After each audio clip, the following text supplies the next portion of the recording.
afternoon,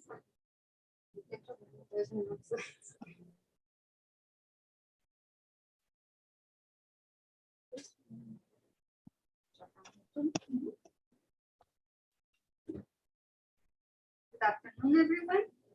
Welcome to today's seminar. It's a pleasure to introduce Professor Xi Shen from the Shanghai Astronomical Observatory, part of the Chinese Academy of Sciences. Xin got his PhD in 2004 through an exchange program between Max Planck and Shao. From 2004, he worked in Shao as a faculty member and was promoted to full professor in 2012. His research interests are mainly in galaxy astronomy and large sample statistical studies. He was honored as a highly cited Chinese researcher by Elsevier in 2022. He is now the Associate Chief Designer of the Scientific Data System of CSST. So thank you so much, Shen, for accepting our invitation, especially at this late time in your time zone. He's going to be talking about the Chinese Space Station telescope. The floor is yours. Okay, thank you very much. Thank you, Anna. So I'm very glad to be invited to give a talk to introduce our space station telescope.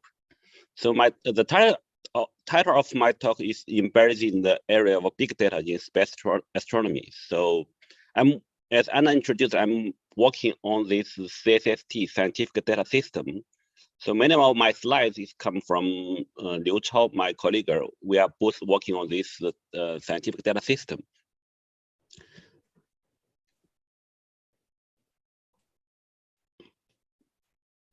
So here is the outline of my talk. There are mainly two parts. The first part, I will introduce this our China Space Station telescope and briefly introduce its instruments and our scientific data system. And then the second part is introduce my personal research interest, mainly is use artificial intelligence technique for future CSST data analysis. And I will show some case studies on, especially on galaxy images. So we know that this space astronomy exploration start from 1980s. So now there are many very successful space telescopes worked in almost all wavelengths of electromagnetic, almost worked in all wavelengths, especially from this gamma ray to even far infrared. So also for China, we also started this space astronomy exploration from about 10 years ago. Currently, we have 4 space satellites working in the space. The HXMT is the hard X-ray telescope. The DAMP is a telescope collecting these cosmic ray high energy particles. The GCOM is two satellites and monitor this gamma ray telescope. And this She-Ho solar telescope is just launched this year. It's for observe the sun. So, but all these 4 satellites is not very big. It's typically aperture size is smaller than 1 meter. It's not a very big telescope. So, but in the optical wavelengths, we know that the very famous Hubble Space Telescope starts from 1990s, and now it's still working. The diameter is 2.4 meters, and it revolutionized our view on the space and our understanding of the galaxy formation, and present us very beautiful images for public science. And so, but Hubble is mainly worked in observe the universe only for these select targets. It's not working on a survey mode. So we know that from this year, NASA launched another amazing telescope, the JWST. It has the largest diameter, is 6.5 meters. but it mainly works on this infrared bands. So for optical wavelengths, start from 6,000 angstrom to mid-infrared, because it's mainly designed to observe high redshift galaxies. And it works at L2 point, and also mainly works in mainly observe these select targets. And I think all of us have seen their fantastic images, a lot of images. So I think so the JWST will revolutionize our view of the universe again. So here today I would like to introduce our space telescope, CSST. It's called, we also call this China version of the Hubble Space Telescope. And this space station telescope is we plan to launch on 2024, about 2 years later. And so why it's called Space Station Telescope? Because this space telescope is share the same orbit as our space station. This space station has a name Tiangong. The orbit height is about 400 kilometers. It's actually slightly lower than Hubble. But the CSST share the same orbit as Tiangong, then that means in the future, CSST can be parked on Tiangong, and then probably the astronauts can repair or maintain the CSST, probably can change some instruments. So, but now they, in the normal mode, they just share the orbit, they do not connect together. So the main features of CSST is first, the main mirror is about 2 meter the diameter of the main mirror is 2 meter. And here the plot you show that the size of this main body of this telescope is about similar to a bus, very similar to a bus. But if you plus this solar panel, the inside is similar to basketball court. So it's a very big one, actually. So for CSST, currently we have 5 main instruments. The biggest one, you can see that here in this plot, the M1 is the main mirror, and come to the mirror 2, and then comes to mirror 3, and there's a photo mirror. The photo mirror will switch this switch the light to different places of the focal plane, and then different places of the focal plane have different instruments. So the main instrument is this survey camera, and the other 4 instruments is one is this multi-channel imager, we call it MCI, and the integral field spectrograph, we call IFS, and the coplanet image chronograph, the CPIC, and the Terahertz Receiver, we call it Terahertz. So first I introduce the server camera in more detail, because this is the main instrument of the CSST. So the server camera have the full field of view about 1 square degree, and it has 30 CCDs, and it has 7 photometric bands from NUV to Y. And for this design, with a typical exposure about 5 minutes, and then can get a limiting magnitude about 26 magnitude in G band. And the spatial resolution is about is smaller, designed to be smaller than 0.15 arcsec. Besides this photometric 7 photometric bands, we also have equipped with slitless spectrum with resolution about 250. So here, this plot shows the design of this the slitless spectrum is separated in 3 different filters. So this is this plot to show this the camera of the CCD area of this survey camera. You can see that this it has 30 CCDs. Each is 9K times 9K. But you can see that for each CCD, for each exposure, different CCD, you take the image in different bands. For GI, GV, GU, this one is the slitless spectrum in I, or V, or U filters.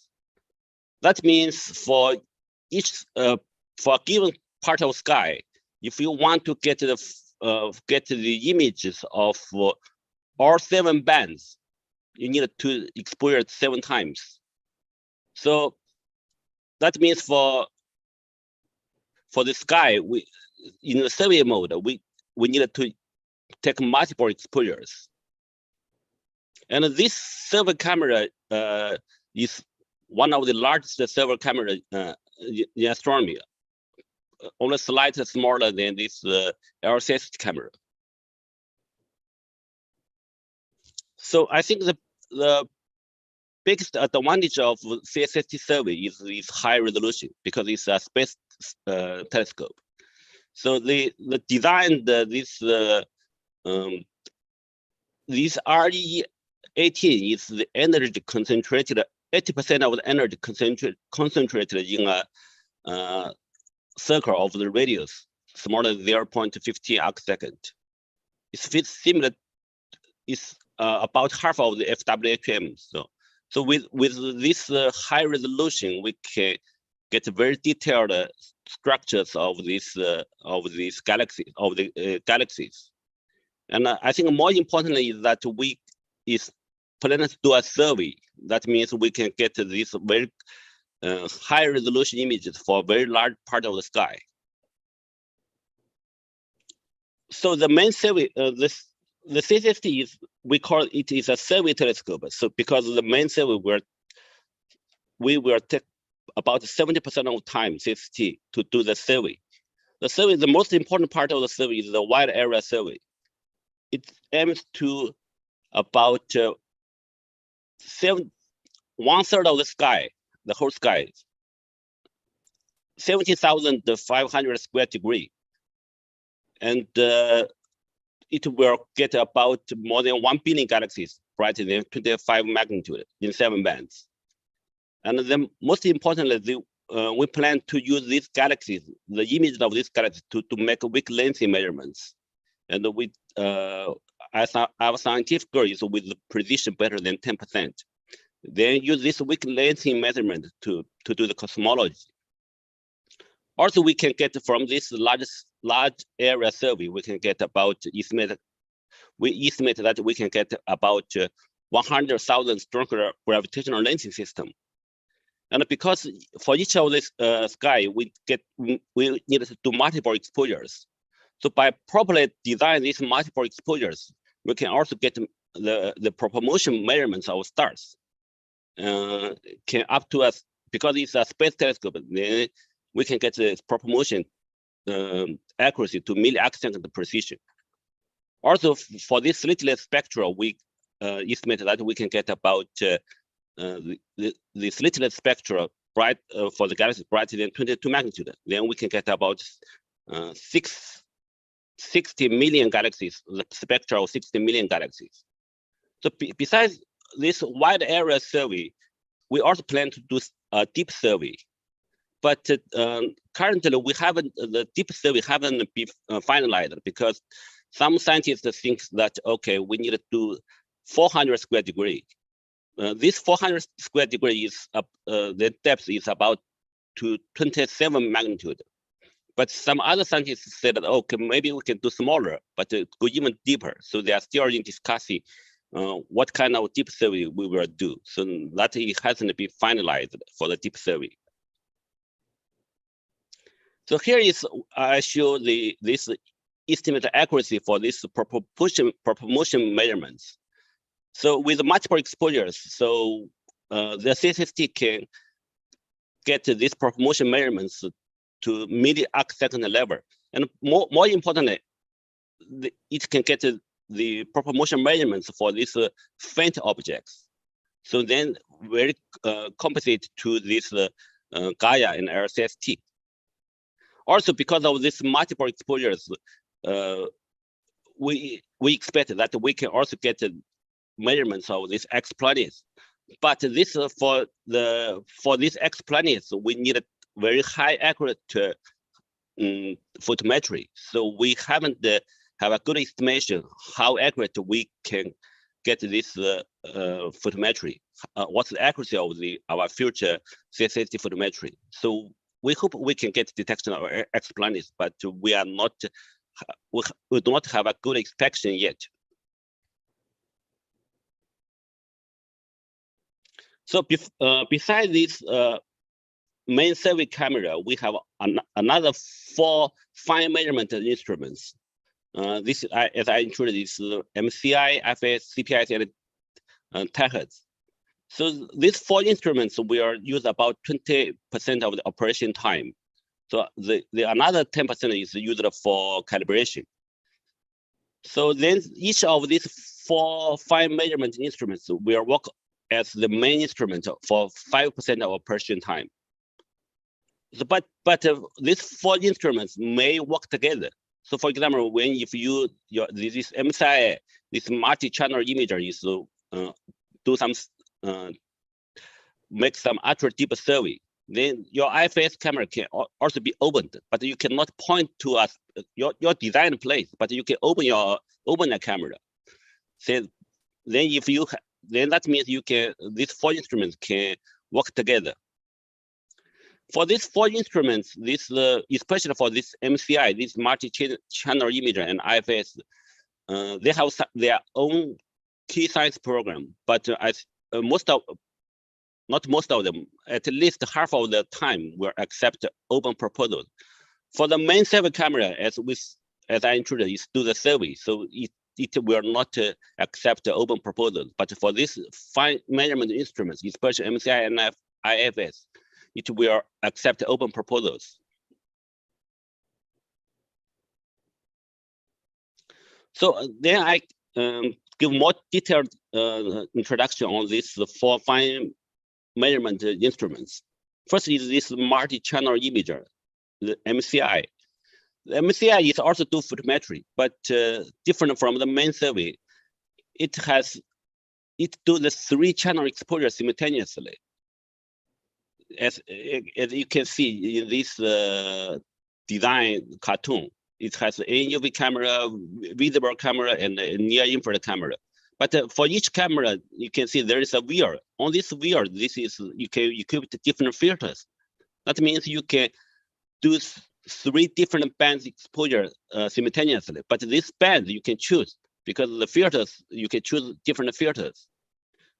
And because of this, you can do this simultaneously photometry. Then we expect that we can get a very good flux calibration than main survey.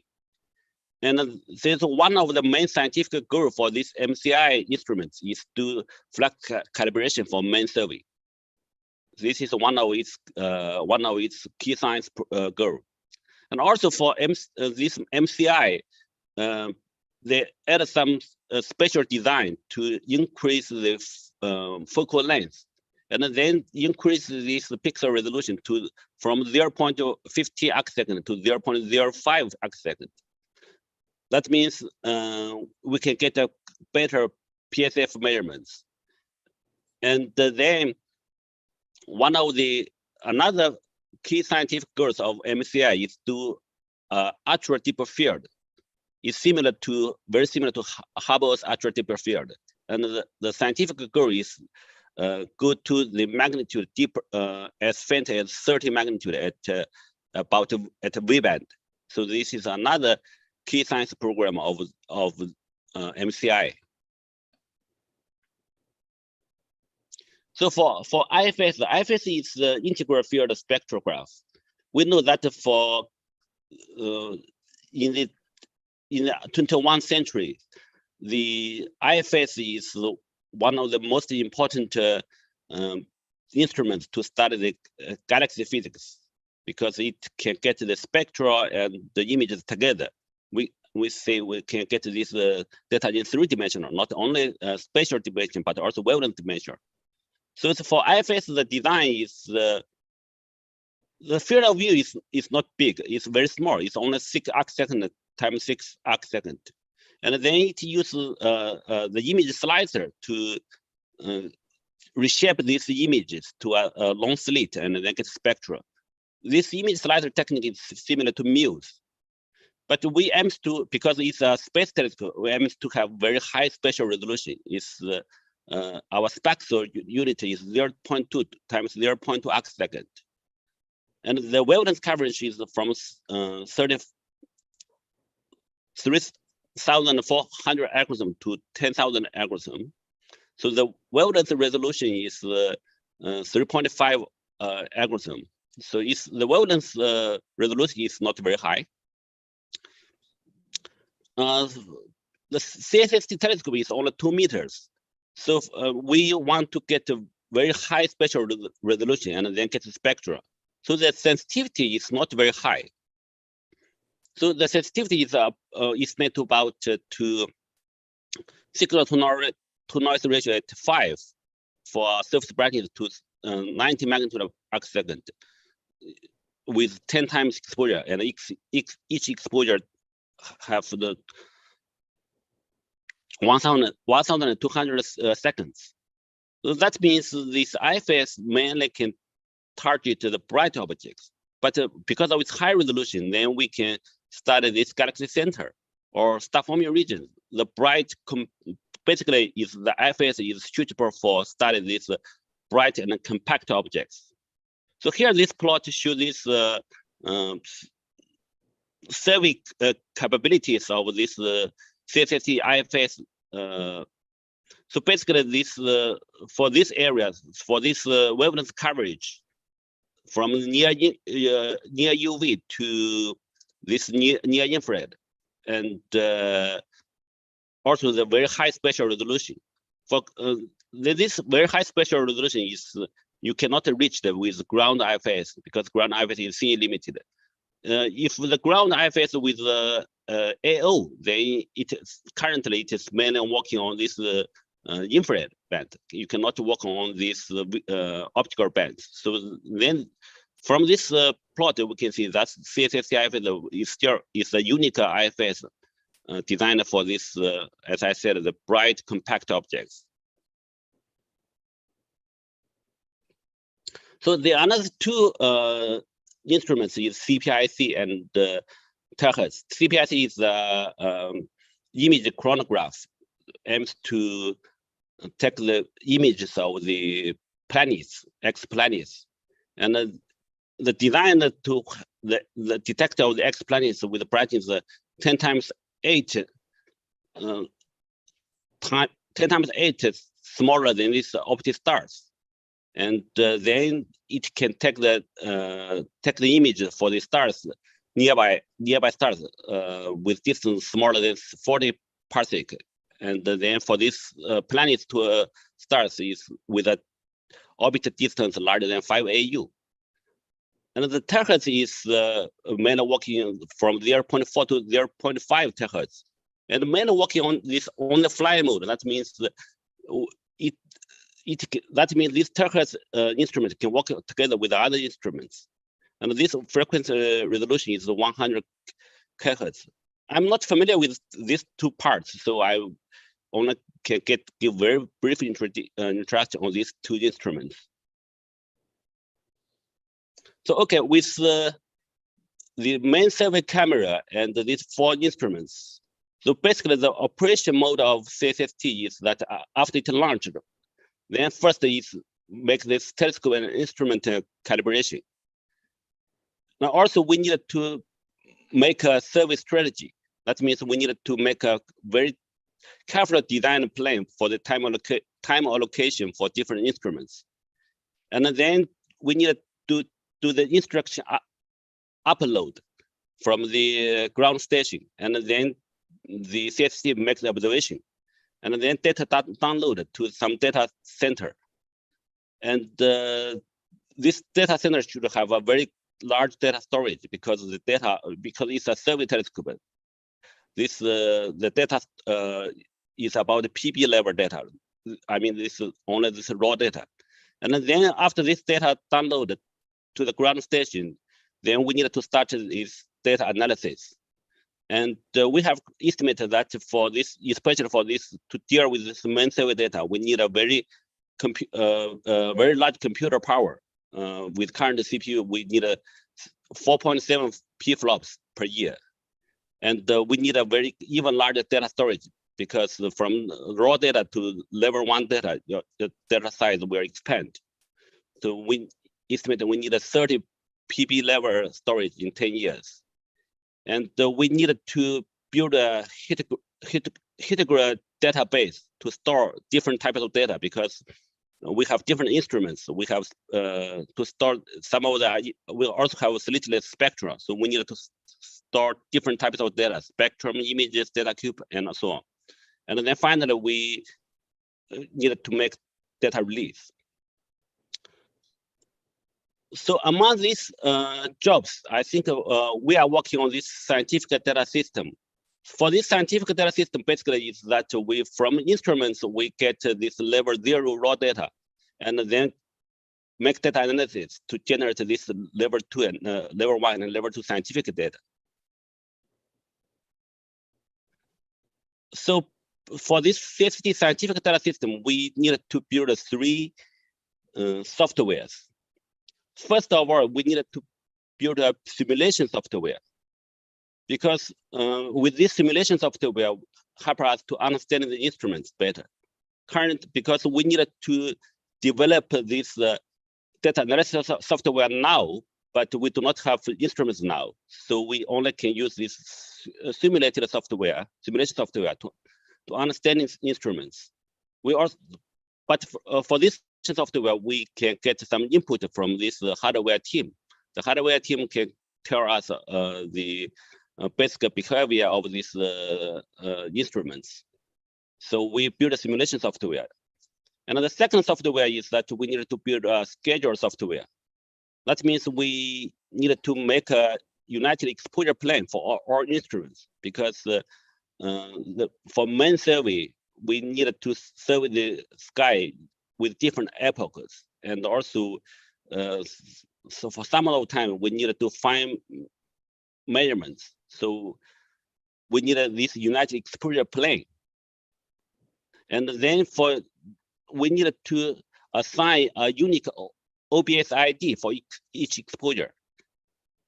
And then after the observation finished, we take the data and assign each data with we get the data for each unique OBS ID. So this is this function should be included in this schedule software. And then most importantly is this data analysis software. So that we should design 2 pipelines. One is from level 0 to level 1 data software for each instrument. And also we needed to design from level 1 to level 2 data software for the key science program. And also this software needed to connect with our data, with the database, because CSST needed to build a big database. Then this software can do this database management. And also this, because of this computer power, need a very large amount of computer power. So then we cannot do this in some private machines. So currently this software are designed to run on the use the cloud computing. So basically, this CSST scientific data system is try to connect these instruments, data, and science. So that means it's a very big challenge for us. So currently, we already have developed this scientific data system for 3 years. So currently, we are in this cycle 6 phase of the development. For each cycle, we half a year. For half a year, we have 1 cycle. Because we developed this software using some Agile development model. That means we not start from design and then code. We initially for each cycle, we try to get some feature-driven development, and then do some adaptive software development, and then programming. And then this cycle, for each cycle, we make some update. So currently we are at cycle 6 phase. So for the cycle 6 phase, what we have done is, first of all, we already have the first version of the simulation software. So from simulation software, we already have 2 square degree simulated level 0 data for main survey. So for IFS data, we already have simulated level 0 data for 2 galaxies. One is NGC 6217, one is M49. So one is the elliptical galaxy, one is spiral galaxy. For MCI, we also have, based on semi-analytic model, we built this MCI ultra deep field.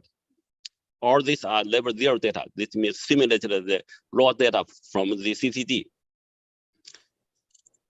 For the data analysis software, we have finalized the definition of level 1 data structure for all instruments.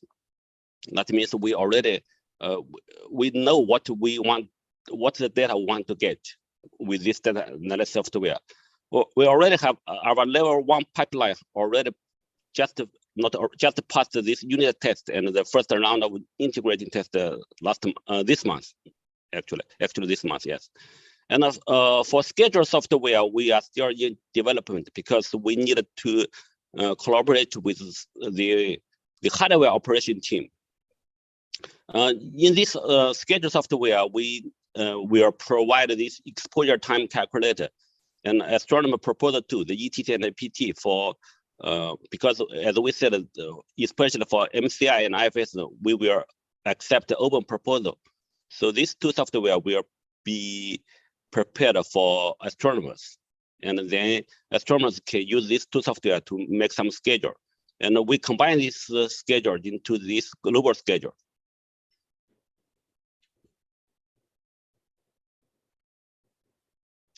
So okay, so till now, the first part I just have introduced this CSST, the instruments of CSST and our scientific data system, and the second part is about the AI technique for future CSST data analysis. As I introduced, the future CSST data is PB level, and the galaxies, the number of the galaxies is billions level. So that means for traditional image analysis for galaxies, it will consume a lot of computer sources. But now the AI technique is developed very fast, and it uses the computer power from GPU. It's much cheaper and much faster. So this deep learning-based AI technique has already applied on many fields. Especially, everybody knows that it gets a very good progress in computer vision. So that is very similar that for astronomical images, these computer vision programs actually has been successfully applied on astronomical images by a lot of astronomers. For example, for this source detection, actually for our data analysis software, we already use AI technique to detect the cosmic ray on the CCD images. And also for example, for this morphology classification for galaxy, it's a very traditional or very standard application of AI for galaxy morphology classification. I will introduce it more detail later. Also for this image analysis, some very hard work, for example, the source blending or profile fitting. There are some standard traditional way to do this part, but they need a very large computer sources. Also for a huge amount of galaxies, it's almost impossible to do all these things use CPU for the galaxies. And for this spatial object identification, one of the scientific goals of CSST is to identify the strong lensing. So how to identify strong lensing images, then you can also use AI technique.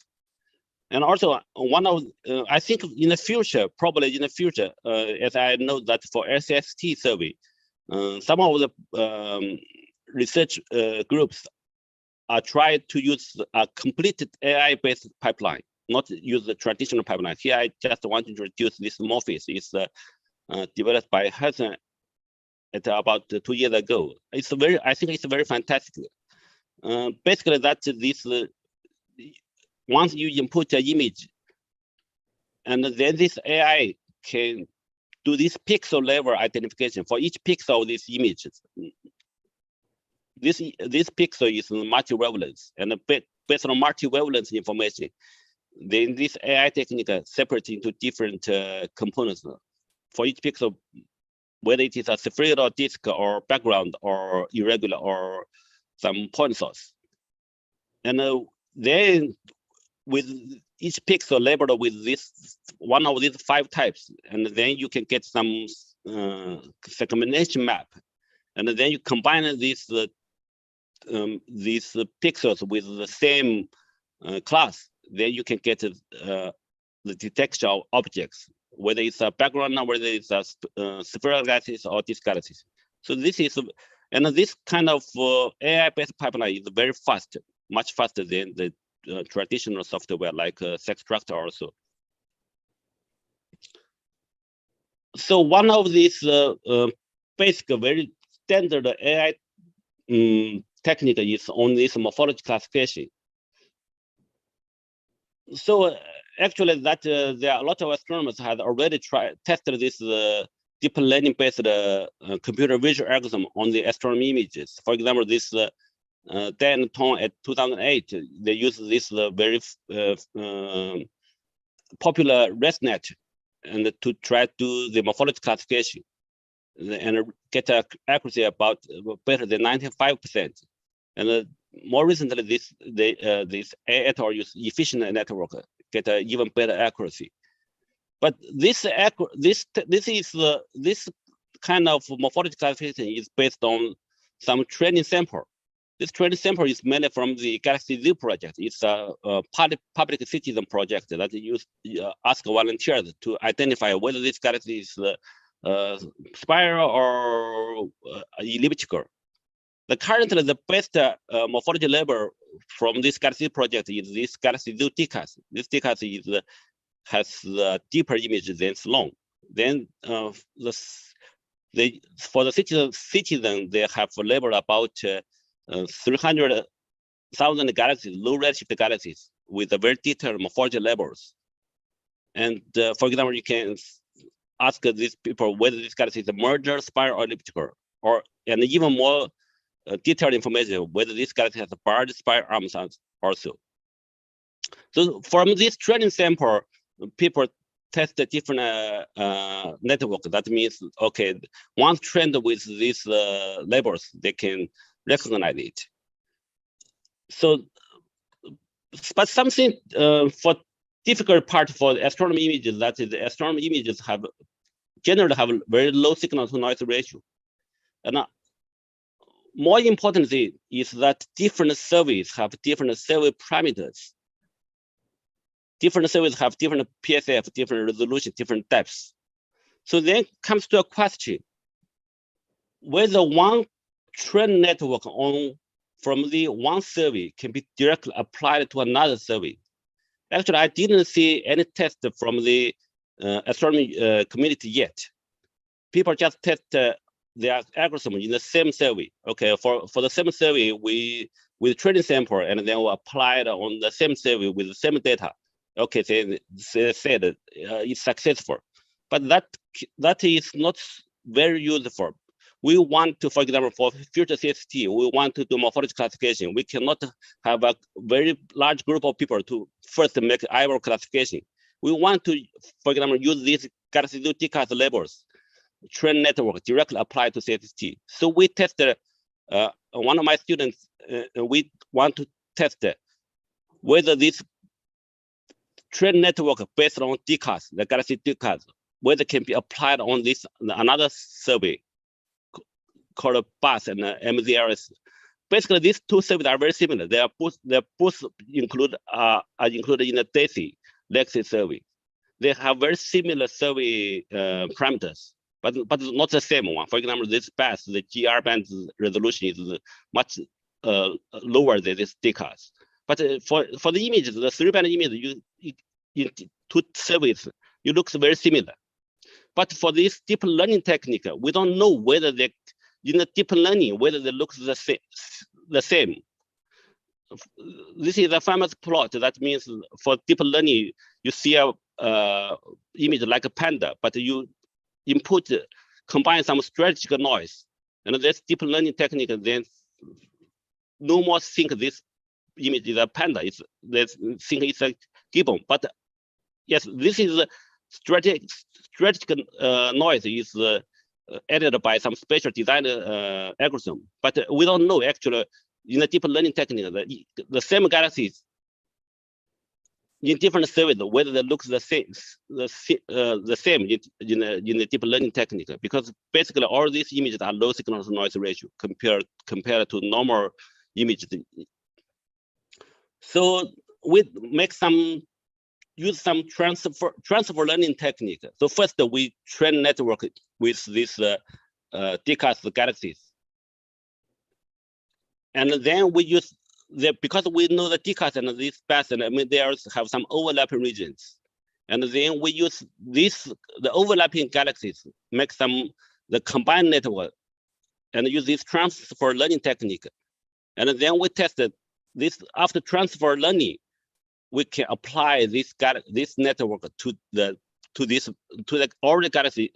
galaxies in the path and analysis. So this plot we show this cumulative probability distribution function, and this green line is this distribution function of smooth galaxies in the decays. And if we do not use this transfer learning, this NTF, this is the yellow line, we see in different survey area, you have different cumulative distribution, probability distribution. But after we apply this transfer learning, and then you see that in different footprints, the cumulative probability distribution function of these smooth galaxies are almost the same. So that means our transfer learning is important and also works. After you use the transfer learning, you can apply this network to the galaxies in the other footprint. But I want to mention that basically we tested these galaxies. All these galaxies in these two footprints are all have the same magnitude limit. We haven't tested whether this network can be applied to galaxies, for example, fainter than this 70.77. This we haven't tested. We tested the galaxies with the same magnitude limit. Okay, the second test we have done is that use some AI technique to make this morphology feature extraction. We know that, as I said, that we have billions of galaxies, and this galaxy image is the high dimension data. But for morphology, it's a low dimensional feature. So the question is, can we extract detailed morphology features into a low dimensional space? Something like dimension reduction. So we use this very standard technique in the deep learning. It's called a variational autoencoder. So the basic idea is that we input some images, and we use some encoder. This encoder makes this actually is a dimension reduction to some latent space, and this latent space can have a super parameter called this dimension of latent space. You can have 40 or 50 or 100 or even more. And with these latent parameters, you add another block called decoder. And the decoder, then you get the galaxy image again. And then you should try to make this galaxy image, the output from decoder is almost the same as the encoder. That means you make some compression of the images into the low dimensional space. And that also means this low dimensional space contains almost all morphology information of these galaxy images. And we have tested that with this VAG technique, the galaxy morphology features can be extracted into about 40-dimensional space, this latent variable space. This plot shows this number of the 10 variables. We test from 10 to 100. For more than 100, we think this is too high. So in this, from 10 to 100, we find 40 latent parameters. This SSM value is structure similar index measure. That means the output images from this VAE is almost similar to, almost the same to the input one. If this value is 1, that means the output is exactly the same as the input. But here, with 40 latent parameters, we can recover about 0.88% of the information, almost. So we also have tested that with these 40 parameters, latent parameters. Okay, that means for each image, we can use these 40 latent parameters to represent this image. And we then test whether these 40 parameters can use these 40 latent parameters, whether we can do morphology classification. So we also use the same galaxy z-cat labels. Here we show some, for example, we can successfully, very excellent classify the mergers, almost 99% of the accuracy. Also, we can for edge-on galaxy is also quite good. For smooth, we can also get about 70% of the precision. That means with these 40 latent parameters, we can once we can do this dimension reduction for all the galaxies into 40 latent space, and then use these 40 latent parameters, you can do a morphology classification almost. Okay, so the final case study for this galaxy image morphologies is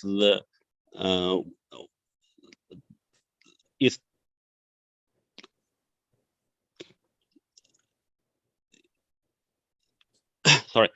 The final test is done by our students Chen Mi. Actually, she will visit Anna, and her work is to make some differential self-branch profile fitting package. This, as we know that on Galaxy images, there are some very famous software packages like Garfit or Profit. So this self-branch profile, that means basically you assume that galaxies have some one-dimensional self-branch profile, and this profile is described by some parameters. And you use these parameters, you get some model images, and then you can compare this model image with the real images. If the model image can fit this real image well, if it fits well, then you can get the model parameters. So traditional software fitting is that you use some multi-color Markov chain technique to find the minimum chi-square and then get the fitting parameters. But here we use some the technique or the algorithm in the deep learning. That means we use gradient descent method to minimize chi-square. This is the main modification of this profile fitting algorithm. So once we use this gradient descent method, we can make this GPU acceleration. We can also make a parallel processing. So, and you can write all this software, use some PyTorch packages, and then you can do auto differential. And then you can automatically minimize chi-square with gradient descent. So we already have this prototype of this software.